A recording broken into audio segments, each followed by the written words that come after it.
бабамыз Абай Құнанбаевтың 175 жылдығына арналған Ақмола облыстық сотының төрағасы Досжан Сарманқұлұлы Әміровтің бастауымен Абай өлеңдерін оқу бойынша эстафета челленджісін мен Көкшетау қаласының мамандырылған тергеу сотының төрағасы Ильяс Қазбекұлы Кәкім келесі Абайдың өлең шумақтарын ұсынамын.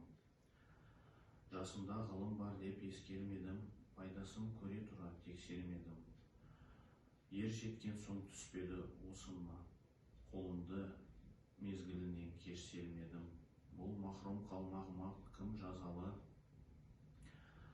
қолымды дөп сөрмесем өстермедім.